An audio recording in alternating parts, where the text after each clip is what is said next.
Hello future officers, कैसे हैं आप सभी। लास्ट वीडियो में आपका थोड़ा सा टॉपिक छूट गया था जिसमें एक शिफ्ट के क्वेश्चंस बाकी थे। मैं उसके लिए एक वीडियो लेकर आई हूँ जिसमें आपको एमपीएसआई हिस्ट्री के क्वेश्चंस देखने को मिलेंगे। ठीक है, इससे पहले वाले यदि आपने हिस्ट्री के वीडियोस नहीं देखे हैं तो उन्हें आप जाकर पहले जरूर देखें।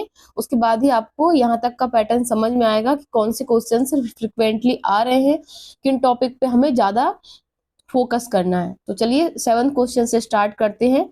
ये इससे पहले कि मैं सारे करवा चुकी हूँ तो आप वहां जाकर पहले देख लीजिएगा इससे लास्ट वाला वीडियो।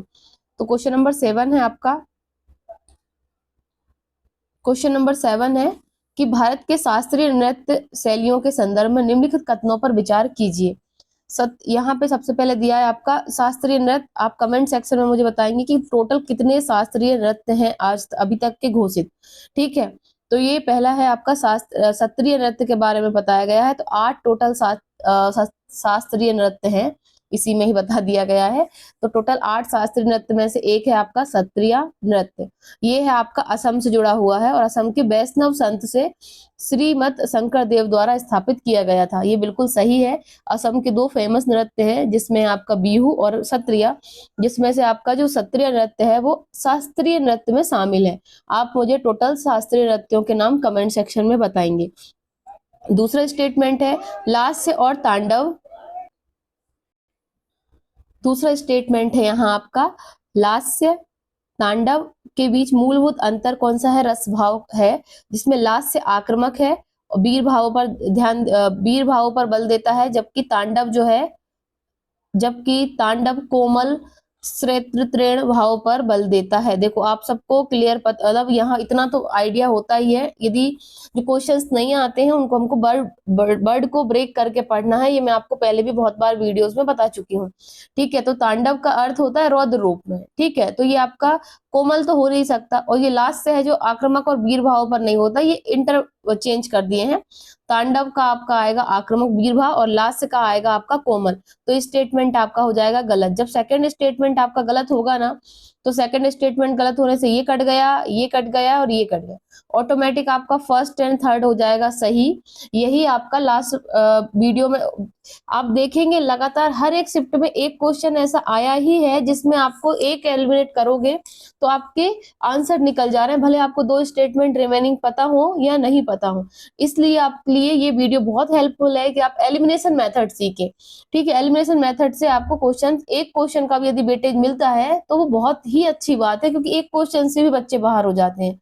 तो थर्ड ऑप्शन है आपका मोहिनी अट्टम में अंगिक अभिनय एक विशिष्ट कोमल लहराती हुई गति से पहचाना जाता है, जिसे अक्सर अट्टाका या डोला गति कहा जाता है, जो केरल के तटीय वातावरण को प्रतिबिंबित करते हैं। तो जो मोहिनी अट्टम में जो नृत्य के जो मुद्राएं हैं उसमें आपको तटीय वातावरण मतलब जो नारियल जो इस फ्लेक्सिबल जो डांस होता है उसमें आपका नारियल और ताड़ के जो वृक्ष होते हैं उनको भी आप प्रतिबिंबित करते हैं। ठीक, जिस तरीके से वो कोमल होते हैं और लहराते रहते हैं, इस तरीके से जो नृत्य की मुद्राएं हैं इसमें। तो फर्स्ट और थर्ड आपका सही हो जाएगा। तो आपका ऑप्शन हो जाएगा आपका फर्स्ट एंड थर्ड।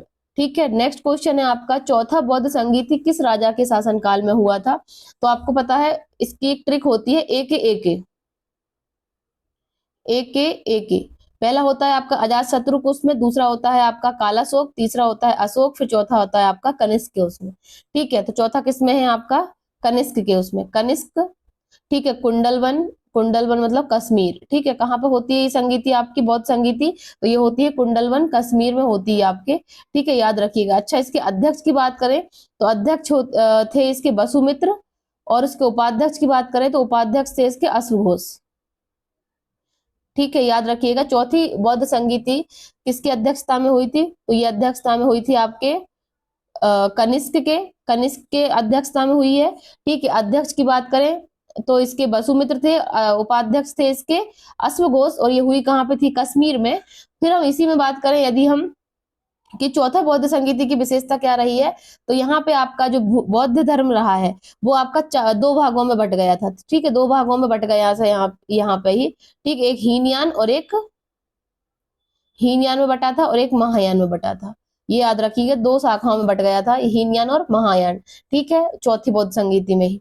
नेक्स्ट है आपका होयसलों की राजधानी क्या रही है, तो होयसलों की राजधानी आपकी रही है, ठीक है क्या, द्वार समुद्रम क्या रही है? द्वार समुद्रम। द्वार समुद्रम से पहले इनकी राजधानी क्या थी? वेल्लूर थी इसकी राजधानी पहले, ठीक है। अच्छा, वारंगल किसकी राजधानी रही है? तो वारंगल राजधानी रही है आपकी काकतीय वंश की। और देवगिरी किसकी राजधानी रही है? देवगिरी को आपको तुगलक वंश के शासक मोहम्मद बिन तुगलक ने एमबीटी, जिसकी जो राजधानी परिवर्तन वाली नीति है उसमें वो दौलताबाद देवगिरी ही करता है दिल्ली से ट्रांसफर, ठीक है। ये आपके हो गए होयसलों की राजधानी कौन? द्वार समुद्रम। अब देखेंगे हम लास्ट क्वेश्चन है इस शिफ्ट का, 12 अलवारों की रचनाओं को किस संकलन में संकलित किया गया था? ये डायरेक्ट क्वेश्चन आपका एनसीईआरटी से लिया गया है और ये पहले भी क्वेश्चन आ चुका है दूसरे शिफ्ट में, लेकिन उसमें ये आया था कि नालियार दिव्य प्रबंधन का अर्थ क्या है? तो इसका अर्थ होता है आपके 4000 पदों का संरक्षण, पदों की संरचना, ठीक है, 4000 पद की संरचना। इसी को रचनाओं को किसका है? ये 12 अलवर की रचनाओं की है। आपको पता है 12 अलवर और नयनार है, ठीक है। नयनारों की संख्या कितनी है आप मुझे कमेंट सेक्शन में बताएंगे, ठीक है। ये हो गया आपका इस शिफ्ट के क्वेश्चंस, ठीक है। अब हम लास्ट शिफ्ट के क्वेश्चंस करने वाले हैं। इस शिफ्ट का ये पहला क्वेश्चन है कि 1947 का भारतीय स्वतंत्रता अधिनियम अद्वितीय था क्योंकि इसने रियासतों पर ब्रिटिश सर्वोपरिता को पूरी तरीके से समाप्त कर दिया था, जिससे वे कानूनी रूप से स्वतंत्र हो गई और भारत पाकिस्तान में शामिल हो या स्वतंत्र हो। आपको पता है भारत का जो विभाजन हुआ था उसके लिए एक्ट कौन सा लाया गया था? 1947 का भारतीय स्वतंत्रता अधिनियम।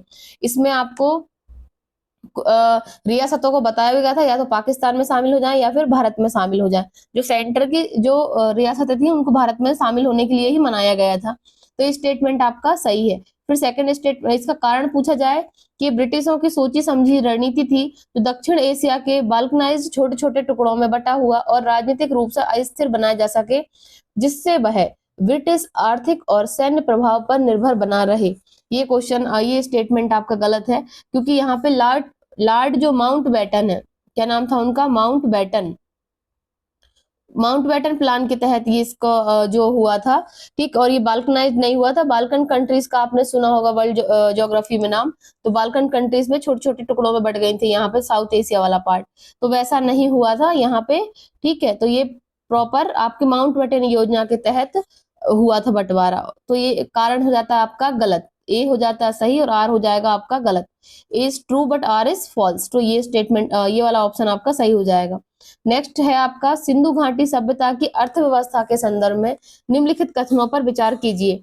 इसमें है हड़प्पा वासी छोटे भारों के लिए द्विआधारी प्रणाली मतलब बाइनरी सिस्टम और बड़े भारों के लिए दशमलव प्रणाली का प्रयोग करते थे, जो व्यापार के लिए उन्नत गणितीय ज्ञान को दर्शाता है। ये स्टेटमेंट बिल्कुल सही है, हमने बहुत बार देखा है ये, ठीक है। कहीं भी नृत्य करती हुई लड़की की मूर्ति कांस, जिसको डांसिंग गर्ल बोलते हैं, तांबा और टिन की मिश्र धातु से बनी है। उनकी लास्ट वैक्स कास्टिंग लुप्त मोम ढलाई तकनीक में उनकी दक्षता को दर्शाता है। ये स्टेटमेंट भी बिल्कुल सही है।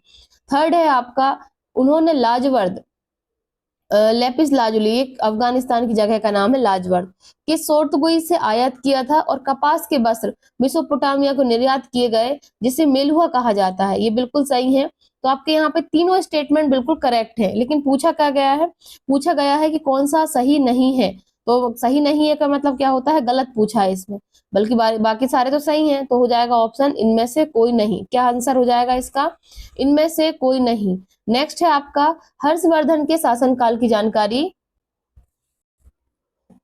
नेक्स्ट क्वेश्चन है आपका कि 1857 के विद्रोह की बौद्धिक और सामाजिक प्रतिक्रियाओं के संबंध में निम्नलिखित कथनों पर विचार कीजिए। पहला स्टेटमेंट है आपका कि कार्ल मार्क्स ने न्यूयॉर्क डेली ट्रिब्यूनल में लिखा है कि इस विद्रोह को भारत के स्वतंत्रता संग्राम के रूप में सराहा था, प्रथम स्वतंत्रता संग्राम के रूप में इन्होंने लिखा था। स्टेटमेंट सही है, लेकिन हमने जो प्रथम स्वतंत्रता संग्राम का रेफरेंस लिया है वो बी.डी. सावरकर की बुक है 1857 का विद्रोह, उसमें लिया गया था, ठीक है। उन्होंने बताया है कि 1857 का जो विद्रोह है वो प्रथम स्वतंत्रता संग्राम रहा है।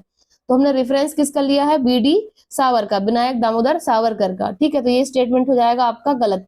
इन्होंने पूछा क्या है ऑप्शन में, क्वेश्चन में पूछा है कौन सा सही है, तो सही है में आपका ये, अब हमको पता चल गया कि फर्स्ट गलत है, तो ये ऑप्शन भी गलत, ये ऑप्शन भी गलत और फर्स्ट वाला भी आपका गलत।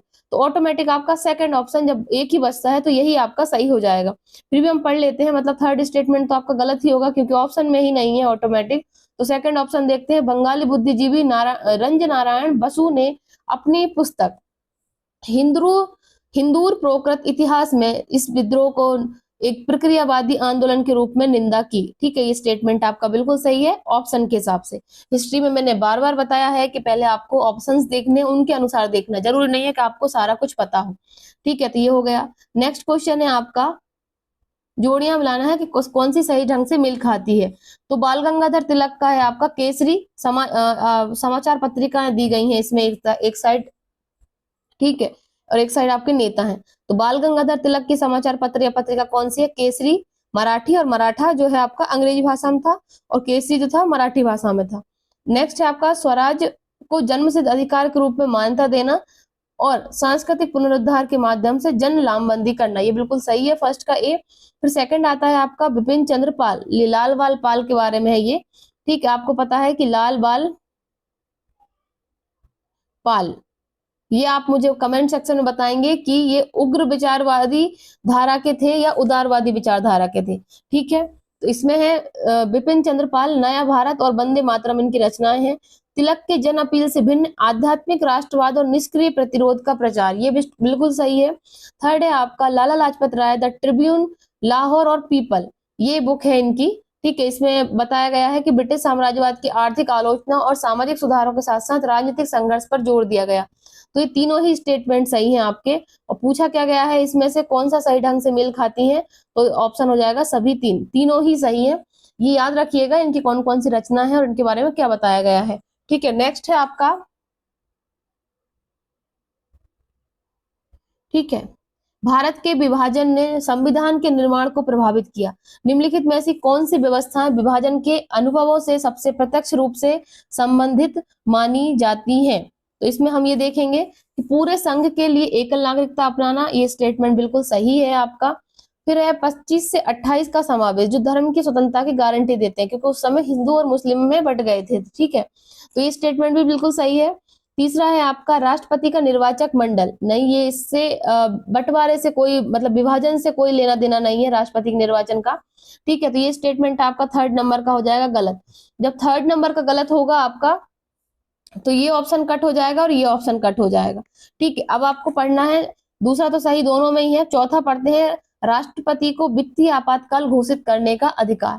तो राष्ट्रपति को वित्तीय आपातकाल घोषित करने का जो अधिकार है वो हमने इमरजेंसी का जो लिया है, उसका विभाजन से कोई मतलब नहीं है, तो ये ऑप्शन भी आपका गलत। तो ये भी आपका हो जाएगा गलत। ठीक है, तो आपके ऑप्शन कौन से सही हैं? 1 और 2। ठीक है, आप इसमें भी देख रहे हैं जो स्टेटमेंट वाले क्वेश्चंस हैं लगातार, उनमें हम ऑप्शन से ही देखकर ऑप्शन टिक कर रहे हैं। इस तरीके से आपको हिस्ट्री के क्वेश्चन सॉल्व करना है, क्योंकि हिस्ट्री के क्वेश्चंस थोड़े टफ हैं, आप उनमें डायरेक्ट नहीं है कि आप उसको डायरेक्ट आपको पता रहे। ठीक है, नेक्स्ट क्वेश्चन ये हम कर चुके हैं अभी। ठीक है, अब नेक्स्ट क्वेश्चन है आपका कि हर्षवर्धन के शासनकाल की जानकारी हमें के संदर्भ में पूछा गया है। तो पुलकेशिन द्वितीय का ऐहोल अभिलेख, आपको पता है जो पुलकेशिन द्वितीय का अभिलेख कौन सा है? ऐहोल अभिलेख जो है वो प्रशस्ति शैली में विवरण प्रस्तुत करता है, जो हर्षचरित में उल्लिखित हर्ष की साहित्यिक पुष्टि का वर्णन करता है। ठीक है, तो जो हर्षचरित में जो है आपका ये हर्षचरित में नहीं है, बल्कि ये रवि कीर्ति ने बताया है। ऐहोल अभिलेख किसका है? तो ये किसका है? रवि कीर्ति का है, हर्षचरित का नहीं है, ये हर्ष का नहीं है, इसलिए आप इसको क्रॉस कर देंगे। तो फर्स्ट ऑप्शन आपका क्या हो जाएगा? गलत। जब फर्स्ट ऑप्शन आपका गलत हो जाएगा, पूछा है सही, तो ये स्टेटमेंट भी गलत, ये स्टेटमेंट भी गलत। अब हमको केवल 2 और 3 और 3 और 2 इसमें से देखना है। तो 3 तो दोनों में कॉमन है, इट मीन्स कि 3 आपका सही ही है, आप पढ़ो या ना पढ़ो, आपको केवल पढ़ना है केवल 2। ह्वेनसांग की सीयू की हर साम्राज्य की सामाजिक, आर्थिक और प्रशासनिक परिस्थितियों का अमूल्य स्रोत है, यद्यपि यह नर्मदा के पराजय के बारे में मौन है। ये स्टेटमेंट आपका गलत है, क्योंकि नर्मदा के पराजय के बारे में हर जो ह्वेनसांग की रचना है सीयू की, उसके बारे में मेंशन है, तो ये भी आपका गलत हो जाएगा। तो ये भी गलत, ये भी गलत, केवल स्टेटमेंट आपका 3 सही है, क्योंकि दोनों ऑप्शन में ये है, पढ़ने की भी जरूरत नहीं है, ये स्टेटमेंट आपका ऑटोमेटिक सही हो जाएगा। नेक्स्ट स्टेटमेंट फिर भी पढ़ लेते हैं एक बार। बाणभट्ट का हस्तचरित एक काव्यात्मक जीवनी होने के कारण प्रशंसात्मक और आदर्शात्मक चित्र प्रस्तुत करता है। इसे पुरातात्विक तथा विदेशी विवरणों के साथ आलोचनात्मक रूप से परखा जाना चाहिए। तो ये स्टेटमेंट आपका बिल्कुल सही है। नेक्स्ट है आपका, कर्नाटक में 12वीं शताब्दी में बसवन्ना इससे बहुत बार पूछे गए हैं, वीर शैव लिंगायत, तो इसी को बोलते हैं बसवन्ना। ठीक है, वीर शैव लिंगायत वाला जो आंदोलन है, जो भक्ति और आपके जो सूफी आंदोलन में से वीर शैव से लगभग आपका हर अल्टरनेट शिफ्ट में क्वेश्चन पूछा गया है। ठीक है, तो आंदोलन के संबंध में कथनों पर विचार कीजिए। तो पहला है, इसने वेदों और जाति व्यवस्था के बारे में, इसने वेदों और जाति व्यवस्था के बारे में, इसने वेदों और जाति व्यवस्था के अधिकार को कठोरता से अस्वीकार किया है, सामाजिक समानता और मंदिर और आधारित पूजा का परित्याग का समर्थन किया। स्टेटमेंट बिल्कुल सही है। इसका केंद्रीय अनुष्ठान ईस्ट लिंग धारण करना था, जो व्यक्तिगत लिंग था और शिव से व्यक्ति के प्रत्यक्ष संबंध का प्रतीक था, जिससे पुजारियों की मध्यस्थता की आवश्यकता समाप्त हो जाती थी। ये स्टेटमेंट भी आपका सही है। थर्ड है आपका, आंदोलन का आर्थिक दर्शक कायक जो ईमानदार श्रम है और अपनी आय का एक हिस्सा समुदाय को दान करने पर बल देता था, जिससे एक आत्मनिर्भर सामाजिक व्यवस्था का निर्माण होता है। तो जो बसव्वा, जो वीर शैव या लिंगायत आंदोलन है, उसके बारे में तीनों स्टेटमेंट ही बिल्कुल सही है। पूछा भी यही गया है कौन सा सही है, तो तीनों स्टेटमेंट आपके सही हो जाएंगे, तो चौथा ऑप्शन आपका सही है। ठीक है, नेक्स्ट क्वेश्चन है आपका 8th, भारतीय मंदिर मूर्तिकला में स्त्री आकृतियों का प्रतीकात्मकता के संबंध में विचार कीजिए। कौन सा सही है पूछा गया है, तो ये देखना है कि मंदिर की दीवारों पर बनाई जाने वाली सिलहा वालिकाएं या नायिकाएं, केवल आपको मैं कम से कम 50 बार बता चुकी हूँ, जितनी बार भी शिफ्ट में क्वेश्चन कर रहे हैं, एक क्वेश्चन इस तरीके से रहता ही है कि जिसमें केवल, हमेशा, ठीक है, इस तरीके, सर्व या संपूर्ण, इस तरीके के शब्द जो एक्सट्रीम वाले शब्द होते हैं वो गलत होते हैं, वो ऑप्शन आपका गलत होता है। केवल सजावटी शब्द है जो सांसारिक दरबारी जीवन को दर्शाता है और उनका धार्मिक कार्य प्रतीकात्मक महत्व नहीं है, ये गलत है। तो आपका फर्स्ट ऑप्शन गलत हो जाएगा। तो ये ऑप्शन, ये वाले क्वेश्चन में भी यही है कि ये भी गलत, ये भी गलत और ये भी गलत। ऑटोमेटिक आपके सेकंड और थर्ड आपके क्या हो जाएंगे, यहाँ पे सही हो जाएंगे। तो दीदारगंज की यक्षिणी मौर्य काल की जो प्रकृति देवी का उदाहरण है, वो आपका मंदिर नायिका के पूर्ववर्ती, बिल्कुल सही स्टेटमेंट है। फिर है सप्तमात्रता का, 7 मात्र देवियां पैनल जो पाल कला की विशेषता है, एक समन्वित संप्रदाय का प्रतिनिधित्व करती हैं, जहां पुरुष देवताओं की ऊर्जा को सही ये व्यक्त किया गया है और ये बिल्कुल सही स्टेटमेंट है। तो आपका केवल 2 और 3 आपके सही स्टेटमेंट है। अब नेक्स्ट है आपका क्वेश्चन, भारत के राज्य चिन्ह में लिखे गए शब्द सत्यमेव जयते किससे लिए गए हैं, तो आप सबको पता है ये उपनिषद से लिया गया है। उपनिषद में भी कौन सा उपनिषद है, मुंडोक उपनिषद, मुंडोक उपनिषद, ध्यान रखिएगा, ये मुंडोक उपनिषद से लिया गया है, यदि उपनिषद का नाम भी आ जाए तो। ठीक है, मुंडोक उपनिषद, मुंडोक उपनिषद, ठीक है, ये इस तरीके से लिखा था मुंडोक उपनिषद, यहाँ से लिया गया है कौन सा, सत्यमेव जयते, याद रखिएगा ये। नेक्स्ट क्वेश्चन है आपका, प्रसिद्ध 10 राजाओं का युद्ध किस नदी के तट पर लड़ा गया था, तो ये आपको पता है कि प्रसिद्ध 10 राजाओं का जो युद्ध हुआ था वो हुआ था आपका परुष्णी नदी, इसका आधुनिक नाम है रावी। ठीक है, जो ये किस किस के बीच में हुआ था, ये आप मुझे कमेंट सेक्शन में बताएंगे। आई होप कि आपको ये हिस्ट्री के सारे क्वेश्चंस की जो सीरीज है वो पसंद आई होगी, और इसी तरीके से मैंने एक आपको ज्योग्राफी का वन शॉट वीडियो दिया है, ऐसे ही आपको हिस्ट्री का भी वन शॉट वीडियो देखने को मिलेगा। इसी तरीके से आपको पॉलिटी के भी वीडियो देखने को मिलेंगे। अब नेक्स्ट क्रम में आपका, आज हमारा ज्योग्राफी का खत्म हो गया है और हिस्ट्री का हो चुका है, अब हमारा नेक्स्ट सीरीज जो स्टार्ट होगी वो पॉलिटी पर ही आएगी। इस तरीके से हम कंप्यूटर का भी देखेंगे, फिर हम करंट अफेयर की सीरीज भी स्टार्ट करेंगे। यदि आप लोग डिमांड करेंगे तो मैं एनसीईआरटी जो सोर्स बताए गए हैं उनकी भी अलग से एक वीडियो नोट्स फॉर्म में आपको मैं बताऊंगी। ठीक है, तो आप मुझे कमेंट सेक्शन में जरूर इसका फीडबैक दीजिएगा, और आई होप कि आपको ये सीरीज पसंद आ रही होगी। सबसे आपको शेयर करना है इस चैनल को ज्यादा से ज्यादा, और ये मेरा नया चैनल है इसलिए आप इसको सब्सक्राइब भी करें, जिससे मुझे भी मोटिवेशन मिले आगे इसी तरीके से मेहनत करने का। ठीक है, thank you so much, thank you for watching, see you in the next video.